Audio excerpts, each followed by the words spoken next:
automático, y antes con Zoom ponía que se empezara al tiro a grabar. Pero ahora está grabando, sí. Gracias, Cote. Vale, entonces, el primer tipo es por el tipo de medición, el tipo de variable, que puede ser cualitativa o cuantitativa. ¿Ya? Esto me imagino lo han visto antes, lo han escuchado, donde las cualitativas son al final las variables que no tienen un número, o en realidad pueden tener número, pero no se rigen como por el valor como tal, numérico, sino que porque, por ejemplo, puede ser eh, la posición en una competencia, primero, segundo, tercer lugar, que al final es un número, pero es solamente un nombre que tiene un número. No sé si se entiende. Y en cambio las cuantitativas son números como tal, como la temperatura, como la presión, y así, la medición de la altura, etc. ¿Ya? Entonces, dentro de las cualitativas están las nominales y las ordinales, donde las nominales no se pueden ordenar, como por ejemplo el estado civil de las personas o los colores. Entonces uno elige opciones, tiene así a 10 personas les gusta el azul, a 5 les gusta el rojo, pero no tenemos cómo ordenar esas variables. O si no, están también las ordinales, el otro tipo de clasificación, donde las ordinales sí se pueden ordenar.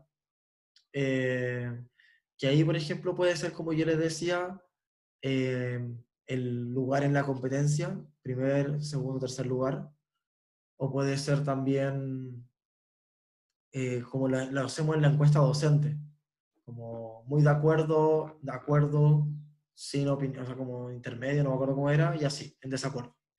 También sigue un orden, ¿vale? Ese sería ordinal. Y luego, por otro lado, están las cuantitativas, donde están las discretas y las continuas, ¿ya? Las discretas básicamente son las variables que tienen número entero, como pueden ser... ¿cuál podría ser un ejemplo de discreta? No sé, número de ramos que tomaste este semestre. Eso, por ejemplo. Entonces ahí van a ser 5, 4, 3, 6, 7, etc. En cambio continua, por ejemplo, puede estar la presión o la temperatura, como siempre, como ya lo he repetido muchas veces, que ahí tienen decimales, ¿vale? Esa es básicamente la diferencia. Número entero, decimal, ¿ya? Eh, y por otro lado está la dependencia, otra clasificación, que me imagino también la has escuchado antes, que están las dependientes y las independientes. ¿Ya? Las dependientes son la variable i, que en general es conocida, o sea, usada en las ecuaciones, que al final depende de la variable independiente, que en general en las ecuaciones es la x, ¿vale? Y al final eso es lo que yo les decía después de que vamos a trabajar más que nada para el segundo certamen, y bueno, para el tercero aún más, que es trabajar con variables independientes y cómo afectan a estas variables dependientes, ¿vale? Esas son las clasificaciones. Si tienen alguna duda, eh, me escriben por el chat o hablan nomás, porque la verdad es que voy a estar muy atento a las manos, aparte que soy siempre súper malo para eso. Así que me interrumpen nomás. Eh, lo siguiente materia que ya empezaron a ver es sobre tabla de frecuencia, la construcción de esta. ¿Ya? Primero que todo, ¿para qué sirve la tabla de frecuencia? La tabla de frecuencia al final es una forma de poder observar tus datos de manera mucho más gráfica, o sea, mucho más simplificada. Porque, claro, ahora los ejemplos que tenemos en clase van a ser de 10, 20 datos, a lo más 30. Pero imagínate que después, estando en una empresa cualquiera o en un experimento cualquiera, no va a tener 10 datos, va a tener, quién sabe, 10.000 o más. Así como que uno va a trabajar con muchos datos. Y todos esos 10.000 datos se pueden reducir a una tabla de a lo más 15 filas. Entonces al final te lo reduce mucho porque te hace mucho más claro cómo concluir al respecto. Como que te orienta más que nada, porque de ahí después se van a sacar otras herramientas para poder concluir más firmemente, pero en realidad ya te sirve mucho que ver solamente una columna enorme de datos, ¿ya? Entonces, esta tabla de frecuencia igual tiene ciertas libertades de cómo poder construirse, o sea, uno dice, ya quiero que tenga 10 filas, 10 clases, y lo hago con 10 clases, sea como sea que me dé, tiene esa libertad, pero en realidad para objeto del ramo se sigue un orden, que sigue ciertas reglas, como lo vamos a ver acá. Entonces, esto es como lo que tienen que aprenderse como para usar ahora, que la verdad después igual les va a servir, van a ver que lo van a poder usar siempre, pero como les digo, si a ustedes les parece que quieren tenerlo con 10 clases, lo hacen con 10 clases. Después me refiero, ¿ya? Eh, pero bueno, los pasos para armar esta tabla de frecuencia. Primero está determinar el número de clases, ¿ya? Este número de clase sigue estas dos reglas de Sturges o de Fischer, que va según el número de datos que va a tener nuestro set de datos. Si es que es mayor que 100, eh, se va a seguir la regla de Sturges, ya que es esa que es media compleja.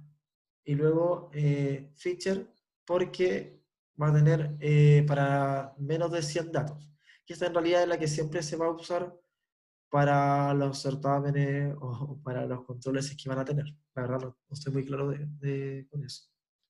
Pero en general pasaba de que, claro, para las tareas que antes tenían, le usaban Sturges y después para Fischer usaban, o sea, para las tareas, para los controles y los certámenes, ahí sí, usaban Fischer.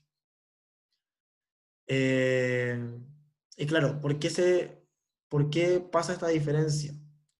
Sucede que, bueno, no lo puedo explicar muy bien, así como que, a ver, no sé si aquí puedo hacerlo. Eh, pero bueno, le voy a compartir rascamente un Paint para poder entender más o menos por qué es que se hace cada una. Y ahí está nuestra gráfica, donde va a tener n datos, n es la variable x, y aquí va a ser la cantidad de clases, número de, hoy lo siento por esto, pero eh, acá, ahí sí, mucho mejor, ¿no? Número de clases. Y listo, ahí entonces número de clases.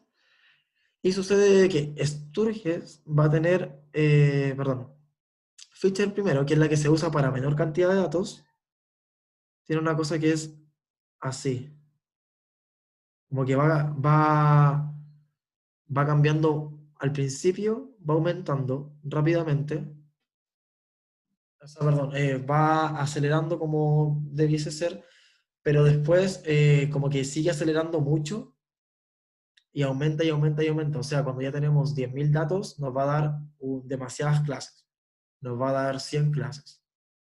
En cambio, Sturges hace algo así. Esa es más o menos, entonces queda aquí como Fischer y Sturges. Entonces, esa es la diferencia. Por eso es que se usa esta cantidad o sea, estos dos criterios. Y esta intersección está justamente cerca de los 100 datos. Entonces, por eso es que esa hace la diferencia. Ya. Ahora, volvemos. Luego, el siguiente paso, ya que determinamos esto, hay algo importante. Estos datos en general no nos van a dar valores exactos, o sea, números enteros, porque claramente vamos a tener 30 datos y la raíz de 30 nos va a dar un número entero. Entonces, es importante que una vez que nosotros lo calculamos, sobre todo pasa el error en Excel, porque uno lo calcula y ajusta los decimales para que te aparezcan solamente un decimal o no te aparezcan decimales. Pero en realidad el número detrás de eso está con decimales, 5, y tanto. Entonces al final los cálculos posteriores no pueden ser con los decimales, tienen que ajustarlo, o sea, aproximarlo realmente aproximado, valga la redundancia. Eh, entonces eso es importante que vayan teniendo ojo. Igual lo vamos a hacer ahora en la ayudantía para que entiendan cuál es la diferencia. ¿Ya? Luego se determina la amplitud de la clase, que la amplitud es el rango de cada clase, porque aquí vamos a tener un límite inferior y luego la diferencia con el límite superior va a ser justamente esta amplitud. ¿Ya? La amplitud se calcula como el rango de los datos más L y el K, que en realidad K corresponde al número de clases. ¿Ya? Como yo les decía, aquí va a estar el número entero. Este rango de los datos va a significar el valor máximo y el valor mínimo de los datos. Y esta L es un ajuste que uno le hace para que todos los datos de tu set de datos estén incluidos en la tabla de frecuencia. ¿Ya? Porque claramente nosotros queremos que esta tabla represente el 100% de los datos. Entonces tenemos que asegurarnos con un pequeño eh, extra, una cantidad extra en el rango para que eso suceda, ¿ya? Y aquí yo les ponía de que para datos discretos, como es puro número entero, uno le suma un 1, ¿ya? Y para datos continuos sale que es 0,1 acá, pero en realidad no es 0,1 como tal, sino que se le agrega, eh, este número va a tener tantos decimales como decimales tenga nuestro set de datos. ¿Ya? O sea, no se entiende mucho, pero miren, o sea, supongo que no se entiende mucho. Pero por ejemplo aquí, este es el ejercicio de la ayudantía, todos los datos tienen dos decimales, ¿vale? La cantidad máxima de decimales en cualquiera de estos es 2. Entonces, nuestro L va a ser, L es igual 0,01, ¿ya? Dos decimales también. Y por ejemplo, para el segundo ejercicio, la máxima cantidad de decimales es 1. Entonces L va a ser 0,1. ¿Ya? Esa es la idea.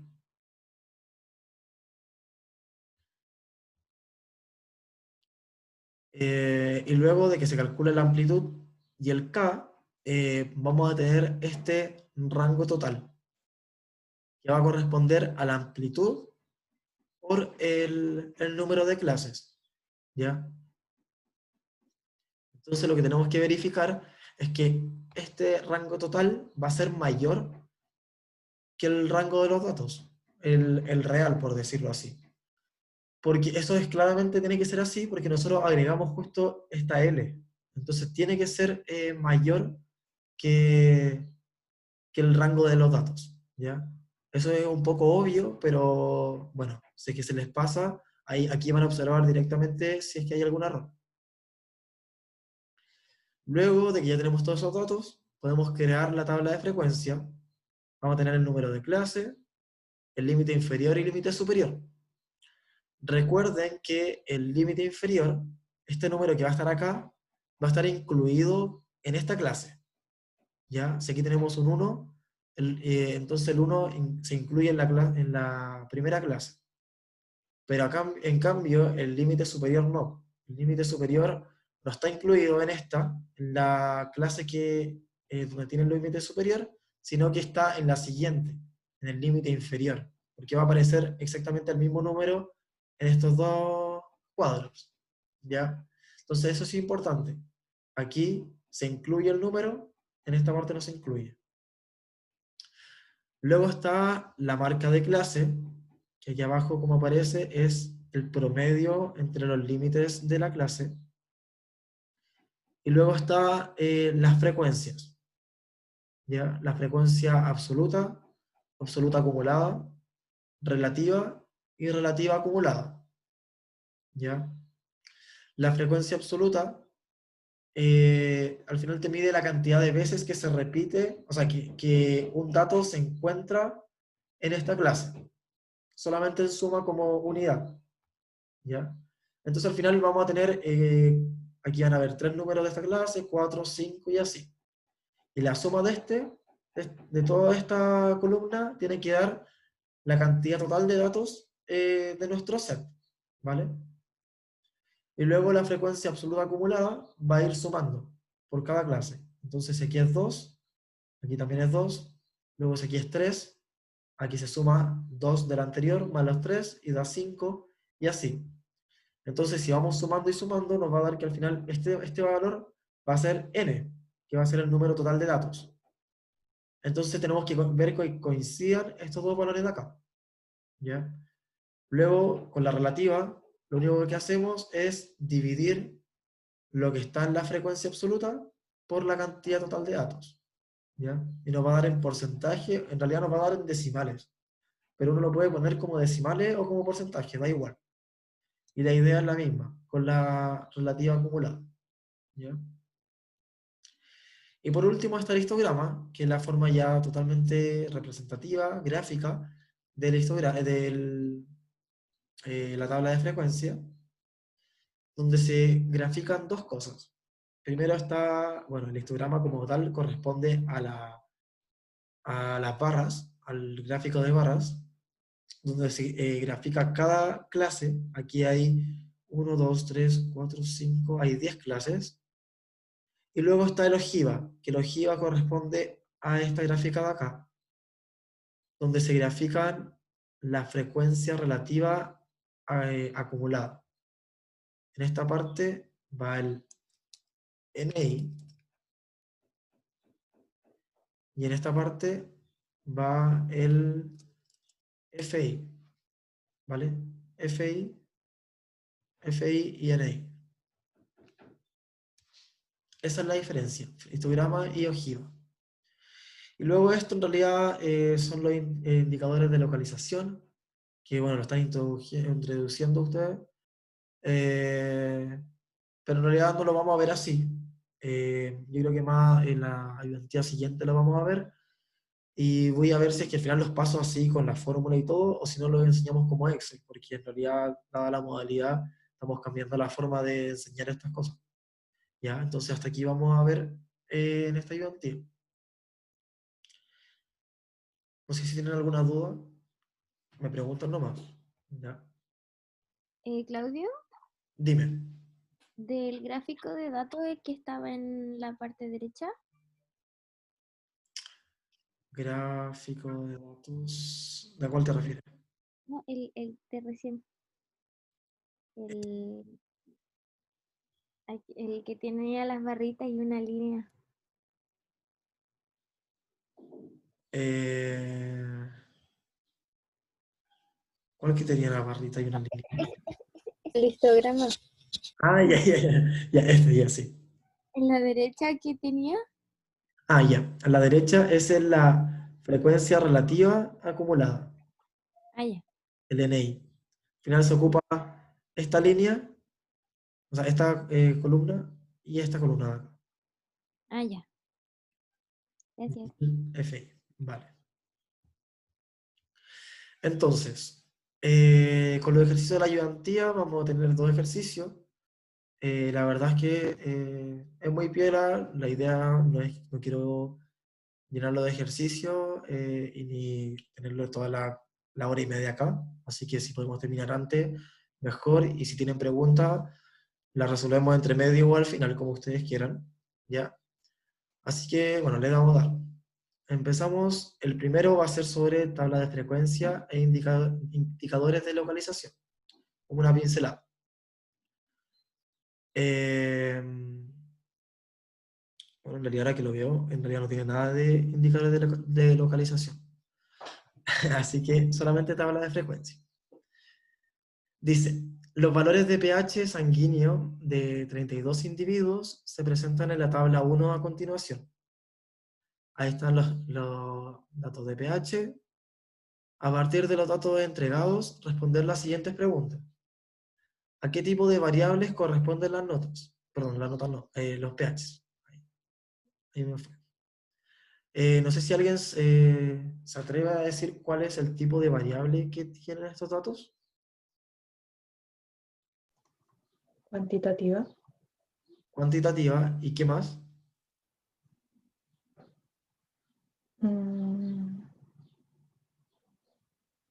Te voy a mostrar. Estaban estos. ¿Ordinales?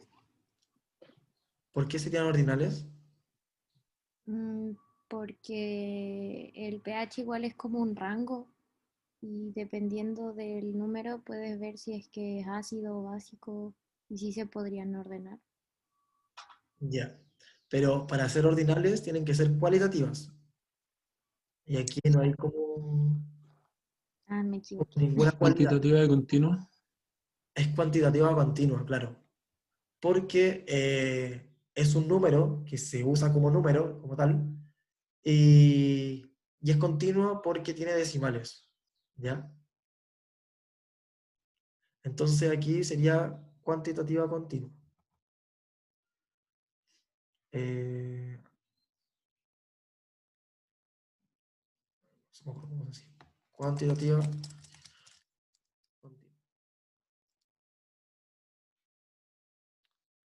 Luego te dice, determine el número de clases, la amplitud y el rango total. Y nos pregunta si es que es necesario aplicar un ajuste. ¿Ya? Voy a cambiar de pantalla. Aquí está el Excel. ¿Me verifica si es que se ve el Excel? Sí, se ve. Ya, vale. Gracias.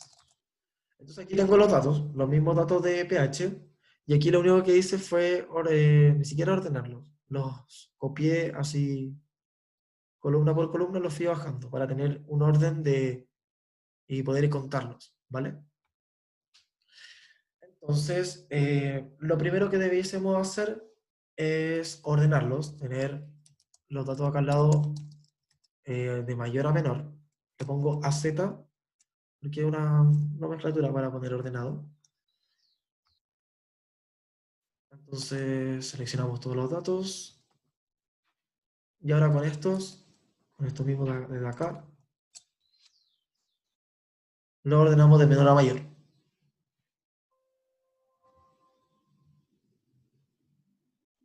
¿Ya? Entonces, lo primero, ¿se acuerdan qué es lo que primero hay que hacer? Más allá de lo que dice la pregunta, sino que ¿cuáles son los pasos para construir una tabla de frecuencia?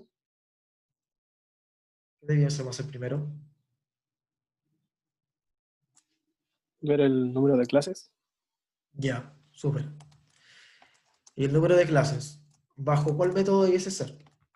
Aquí tenemos feature y tenemos Sturgis. Fisher, ¿Ya? ¿Por qué? porque es menor a 100. Ya, súper. Como es menor que 100, entonces sacamos por feature. Sería raíz de la cantidad total de números. Y le pongo esto en general. Sé que aquí son 32 porque acá hay 32, pero es una función en general para no tener que contar los datos cuando son más, cuando tenemos 10.000 datos. Entonces lo pongo así. Y ahí me da 5,65. ¿Ya? En este caso, la aproximación tiene que ir hacia arriba. Si que a ustedes les da que tienen que ser 5,1, tienen que poner la aproximación hacia arriba, ¿ya? Entonces sería 6. Eso es importante. Siempre la aproximación es hacia arriba, por más cercano que esté al número inferior. Luego, ¿qué vendría?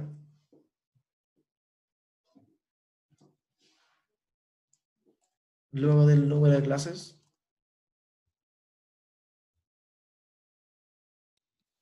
La amplitud de cada intervalo. La amplitud. Ya. Conocer el máximo y el mínimo. Claro. Ahora hay que calcular la amplitud y para eso necesitamos el valor máximo, el valor mínimo. Y aquí ya habíamos dicho, ya le había adelantado, que también teníamos que usar el L, que iba a ser nuestro excedente, por decirlo así. Y le había adelantado que iba a ser de 2 decimales, porque como tenían 2 decimales estos datos, aquí también iba a ser 2 decimales, 0,01. ¿Ya? Entonces el valor máximo va a ser este que está acá abajo, y el valor mínimo va a ser este que está acá. Y para calcular la amplitud sería el valor máximo menos el valor mínimo, más este excedente que tenemos acá, dividido todo esto por el número de clases, pero aproximado, por el 6. Entonces nos daría 0,025, ¿vale? Ahí lo podemos dejar con cuantos decimales ustedes quieran. En general, lo que uno utiliza es o la misma cantidad de decimales que tienen acá, o un decimal más. Como es en este caso que le dejo con 3 decimales, ¿vale? Es lo más útil, porque de repente le van a aparecer una amplitud gigante con muchos decimales y se ve súper desordenado si es que lo dejan así con todas. ¿Ya? Luego de calcular la amplitud, lo último que nos queda es calcular, o sea, comprobar en realidad si es que vamos a tener, tenemos excesos, si es que está bien, si es que hay que hacer algún ajuste o algo así. En realidad vamos a tener el D es como la diferencia, que se calcula con el rango de datos y el rango total. Entonces el rango de los datos era el valor máximo y el valor mínimo, como eso es el real. Y el rango total, a diferencia de eso, era el 6 por la amplitud que vamos a usar. ¿Vale? Entonces así nos queda. Entonces la diferencia quedaría rango total menos rango de los datos reales. Y nos queda 0,01, que tiene mucha lógica porque es el L que usamos acá. ¿Ya? Entonces, sabiendo todo eso, tendríamos respondida a la pregunta B, que dice que si es que es necesario aplicar un ajuste, no es necesario aplicar ningún otro ajuste, porque ya tenemos los 3 verificados de que está bien la tabla de frecuencia. O sea, que va a estar bien. Ahora, para la construcción de la tabla de frecuencia, vamos a tener el número de clases, límite inferior, límite superior, marca de clase, frecuencia absoluta acumulada, frecuencia relativa y relativa acumulada. ¿Ya? Aquí dijimos que vamos a tener 6 clases. Están las 6. Esto es en general lo que tienen que tener, todo esto. ¿Vale? No les puede faltar ninguno porque todos son fundamentales para las conclusiones de la tabla de frecuencia. Entonces, para el límite inferior, también hay como ciertas diferencias como en los métodos de con qué partir, pero en realidad lo más fácil es partir con el valor mínimo porque el límite inferior se incluye. Entonces acá el valor mínimo está incluido en la tabla. ¿Ya? Y luego para el límite superior se pone el límite inferior más la amplitud. Y este se pone como el mismo límite inferior. Aquí no sé qué pasa. Ah, yo me equivoqué. Aquí hay que guardar para que quede quieto. Y ahora sí. Entonces retiramos los dos para abajo y nos queda así. Y si se fijan, da 7,41 el último, y este es 7,4. Entonces sí está incluido todo. Luego está el promedio de cada clase, que sería el promedio entre ambos límites. Aquí le voy a disminuir un poquito esto ahí. Y ahora, para tener la frecuencia absoluta, hay una forma de hacerlo, no haciéndolo manual. Ustedes tienen que seleccionar todas las filas, toda la columna entera. Se van acá arriba, poner frecuencia, la función frecuencia, y les pide dos cosas, datos y grupos. ¿Ya? En datos, ustedes incluyen todos estos datos, que no necesariamente tienen que estar ordenados, ustedes solamente los incluyen. Perdón, ahí no tengo que cerrar. Y luego tienen punto coma, y le piden los grupos, y estos se corresponden a las mismas clases, al número de clases. Pero para clasificar los grupos, lo que ellos piden es el límite superior de todos los grupos. Ahí sí.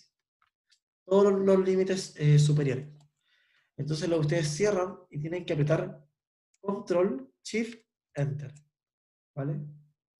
Y ahí les aparece. Si ustedes no apretan Control, Shift, Enter, no les va a aparecer estos corchetes que le aparecen aquí. O sea, se me olvidó cómo se llamaban eso. Entonces le va a quedar así. Y entonces tiene que ser con Control, Shift, Enter y automáticamente le rellena todo para abajo. Y si lo hacen manualmente, van a poder verificar que estos son los datos correctos. Ya. Total. Aquí le pongo la suma de todos estos datos de acá. 32. Y tenemos 32 datos. ¿Vale? Entonces estamos bien. Luego aquí, bueno, este es el mismo de acá arriba y este es la suma. Y siempre, pero siempre tenemos que verificar que estos números sean iguales, para que no haya ningún error ahí entre medio, ¿ya? Igual que con los dos números que nos van a dar acá, para la relativa. Entonces, esta va a ser la división. Y aquí, como yo les decía antes, esta puede ir en porcentaje, puede ir en decimal, da igual. Ahí. Y esto queda igual. Ahí está. ¿Ya?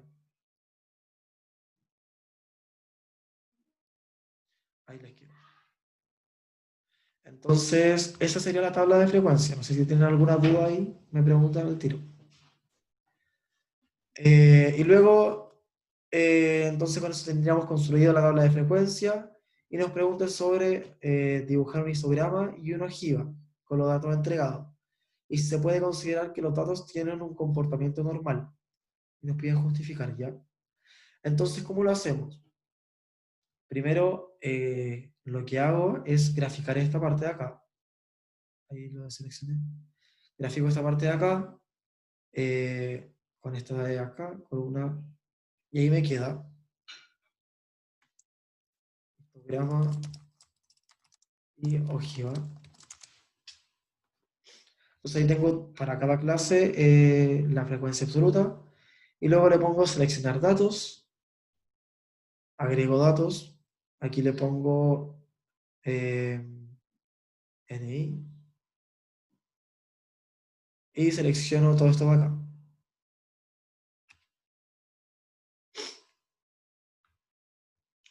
Entonces me van a aparecer así, pero yo le pongo cambiar de tipo de gráfico, le pongo combinado, y aquí le pongo un eje secundario. Entonces ahí me queda como debiese ser el ojiva y el histograma. Y ahí queda tal cual. Entonces este, como yo le decía, le he repetido hartas veces, tiene que ser o en porcentaje o en decimal. Y en realidad lo voy a dejar con de 0 a 1. Ahí. Y ahí queda. ¿Vale? Y nos preguntaban que si tenía comportamiento de distribución normal. Y eso, bueno, no sé si ya se lo explicaron en clase, pero bueno, aquí voy a pasar al PDF. Y esto es el PDF de la asignatura, la unidad 1, que en la diapositiva 49 muestra los índices de forma, que es el tercer tipo de indicador estadístico. Están los de localización, los de dispersión y los de forma también están. ¿Ya? Entonces aquí está uno de los tipos de índice de forma, está la simetría o sesgo, que indica la tendencia de la muestra de los datos. Entonces está la uniforme, en donde nosotros no le vemos forma en realidad, está como bien parejo. Luego está la normal, que tiene esa forma que de repente se puede ver como campana. La idea es que en el centro es donde sean los datos con la mayor cantidad de datos, estén acá en el centro, y la menor cantidad esté en los extremos. Y luego está el secado a la izquierda y el secado a la derecha. El secado a la izquierda es como que en realidad a la izquierda faltan datos, es porque se le llevan todo en la parte derecha, y luego está el secado a la derecha que es al revés, ¿ya? Y después vamos a ver que según los indicadores de localización hay cierta relación con esto, que podemos ver gráficamente y vamos a saber al tiro, ya el promedio entonces es más grande que la moda y es más grande que la mediana, o al revés. Y eso lo vamos a saber ya la próxima semana, ¿ya? Entonces, según este gráfico que nosotros tenemos acá, podemos ver que dentro de todo es una distribución normal, porque pese a que no se vea como tan bien como se veía en el PDF, sí se ve que están los datos, van aumentando ahora acá, y justamente uno de los valores del centro es de los de mayor cantidad, los de mayor frecuencia, y luego aquí también va disminuyendo o va aumentando según como quieren verlo. ¿Ya? Entonces sí tendría un comportamiento normal. Entonces ahí tendríamos lista esta parte del ejercicio 1. Si tienen dudas, repito, me preguntan nomás. Y luego en el ejercicio 2, ahora sí vamos a ver ciertos indicadores, pero muy una pincelada, la verdad es que no afectan nada, cosas que ya me imagino ya han visto, que habla sobre, en el proceso del cobre sulfurado, el concentrado que va hacia los hornos de fundición y convertidores se produce en una columna de flotación.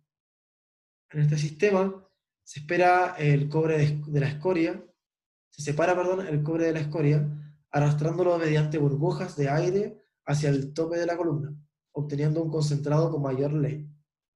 Para producir la separación, es necesario modificar la tensión superficial de las burbujas de aire utilizando agentes de flotación. Como ingeniero o ingeniera de procesos, se le ha pedido que estudie y evalúe el comportamiento de dos agentes de flotación en la columna, xantato y aeroflat, de acuerdo a la ley de concentrado que producen, y a partir de este estudio decida qué reactivo es mejor. Dice de que desde el punto de vista de aumentar la ley y de asegurar una producción lo menos variable posible, ¿ya?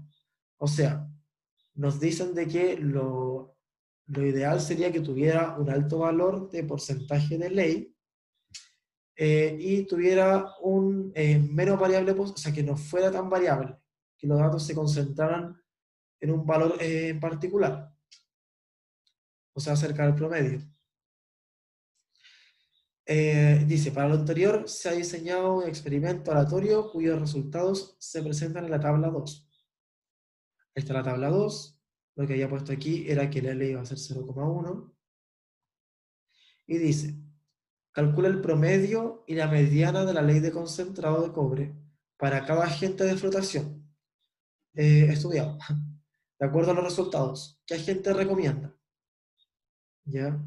Entonces, lo único que hay que hacer es calcular ambos indicadores de localización y ver, según esos datos, qué podríamos decir. Y luego nos dice de que una misma gráfica presenta el histograma de frecuencia relativa para ambos reactivos. Observa una diferencia apreciable en términos de posición y dispersión de los datos. Mantiene la recomendación del inciso A. Y eso nos dicen de una, así como aquí, por ejemplo, es como yo les digo de que se espera que ustedes sepan calcular el número de clase, la amplitud, y construir una tabla de frecuencia a partir de esas dos variables. Pero también sucede el caso en donde le pueden pedir o ustedes pueden tomar de forma bajo su criterio el número de clases que quieran y la forma de las clases, o sea, la amplitud, ¿ya? Que este es el caso. Entonces le dicen que aquí va de 2 en 2, desde el 28 hasta el infinito, que en realidad es el 38, porque si va de 2 en 2, a eso se refiere. Y aquí va del 27 al 35, también va de 2 en 2, ¿ya?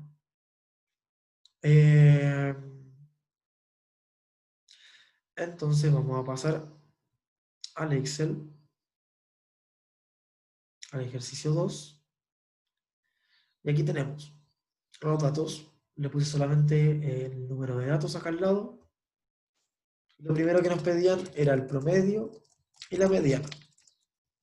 Y esto claramente lo podemos hacer fácilmente con funciones de Excel, promedio y mediana. ¿Vale?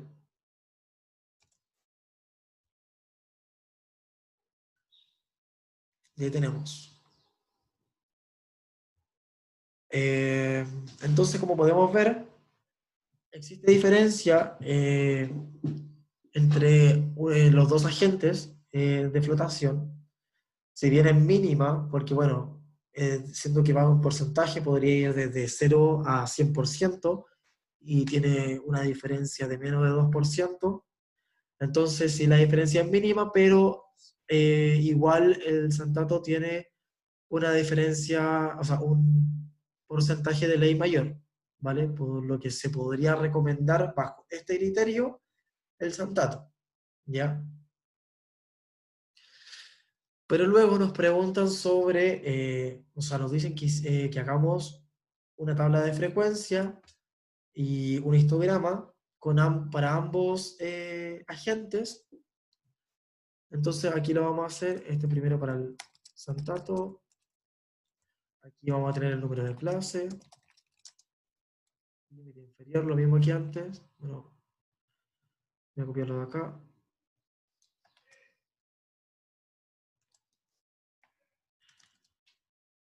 Número de clase también. Vamos a hacer tiene que ser dos tablas de frecuencia diferentes. En esta, según lo que sale en el Excel, van a ser 5. Y aquí van a ser 4. Esta, la de Santato, partía desde el 28 e iba de 2 en 2. Entonces, 30, 32, 34, 36. Y este iría como 32, 34, 36 y 38. ¿Ya? Y en cambio en esta iba desde el 27 y así hacia abajo. 29, 31, 31, 33. ¿Ya? Y bueno, la marca de clase sería el promedio. Ahí.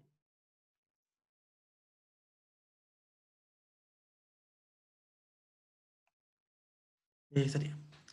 ¿Vale? Entonces, como yo le había dicho antes, para construir esta parte de la tabla de frecuencia, seleccionaban toda la columna, se iban a la función frecuencia, seleccionaban los datos, que como ven no están agrupados, perdón, no están ordenados, y seleccionamos el límite superior. Aquí vamos a tener. Entonces, Control Shift, Enter, y ahí tenemos. Para esto lo mismo. Frecuencia, los datos, los grupos, vamos a seleccionar el límite superior, Control Shift Enter, y ahí tenemos. ¿Ya? Entonces, total, la suma. 10, y ahí tenemos 10, y en el otro debiésemos tener 9.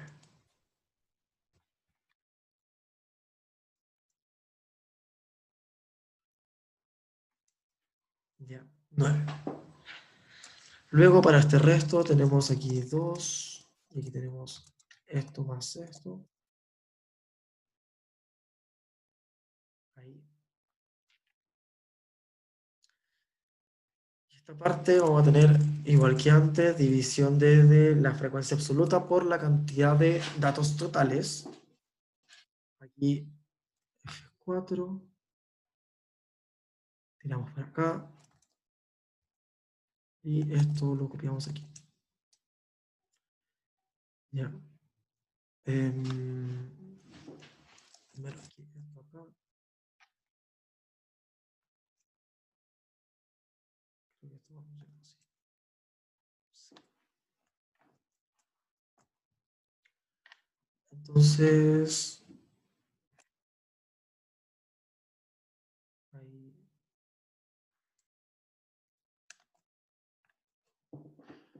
Ahí me equivoqué en algo.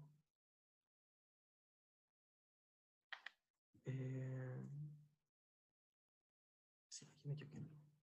Ah, claro. Ahí sí. Ahora sí. Ya. Entonces ahí tenemos todos los porcentajes, en este caso como en forma de decimal. Y lo que nos pedían era un histograma, pero en vez de con la frecuencia absoluta, con la frecuencia relativa. ¿Ya? Entonces, ponemos en esta parte, aquí tenemos para la primera, para el centato, modificamos aquí para ponerle el nombre de serie.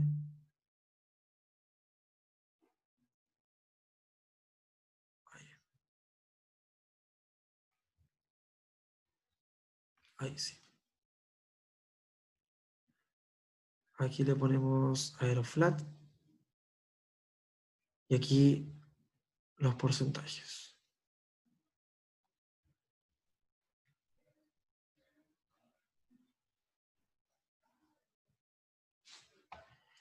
Y ahí queda.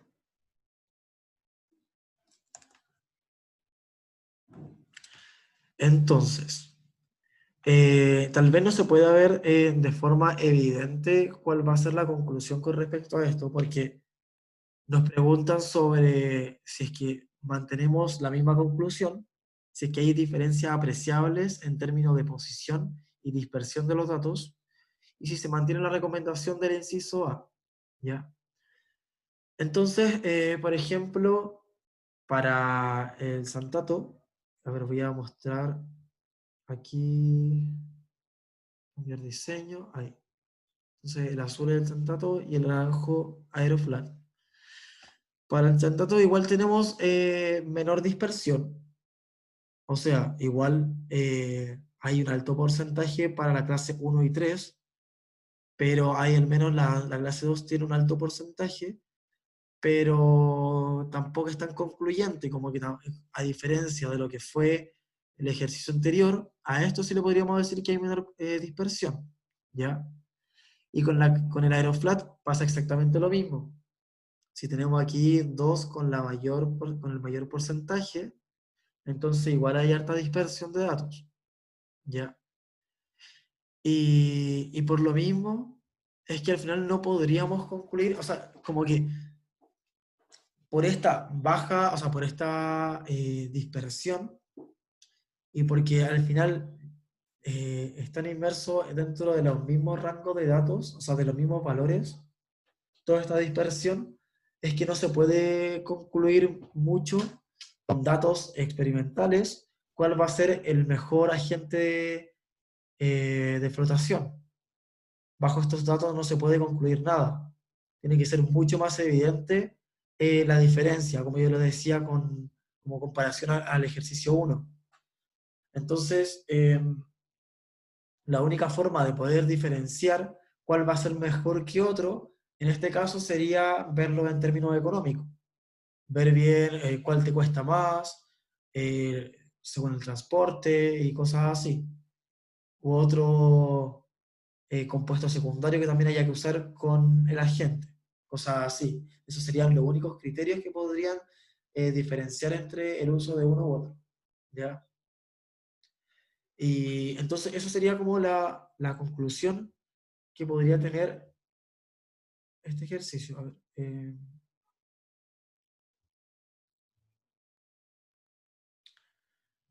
ya no sé si tienen alguna duda, si es que tal vez fui muy rápido, prefiero que me lo digan acá, como para hacerlo más lento la próxima ayudantía, si es que no les quedó claro algo.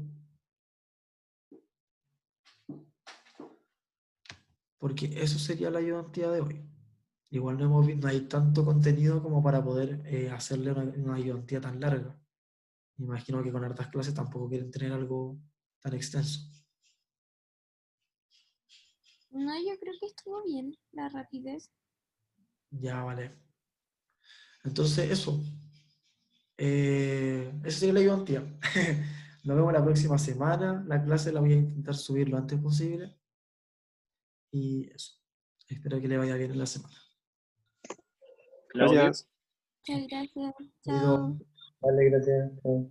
Alguien me dijo Claro. mi nombre, ¿no? Sí, sí. No, una pregunta más referente a la ayudantía. Vaya, bueno, porque como hubo 2 semanas como de parón, las ayudantías fueron distintas, pero para la siguiente semana, No, es que, por ejemplo, esta semana Felipe igual tiene ayudantía y va a ser la misma. van a ser la misma. Sí, va a ser la misma. Ya Pero vale. igual van a ver, o sea, es lo que te digo yo ahora, la información que tengo. Porque, por ejemplo, esta ayudantía la hice yo. Y ahora se la paso a Felipe para que la haga él. Pero de repente, como pasa que tenemos muchos días de diferencia y ustedes tienen, cuando Felipe tiene la ayudantía, ustedes ya vieron la clase del viernes, de repente igual hay ejercicios diferentes. Que eso yo no lo voy a saber hasta que él la hace. ¿Vale? Ya. Entonces igual le voy a pedir a él que especifique cuándo van a ser ayudantías iguales, cuándo van a ser diferentes, como para que si van a ser diferentes, el que quiera va a las dos. Ya, bueno, muchas gracias. Agradecería Vale. eso de que avisen. Ya, bacán, le voy a decir. Ya vale. Eso, chau. Ya, chaito, que estén bien.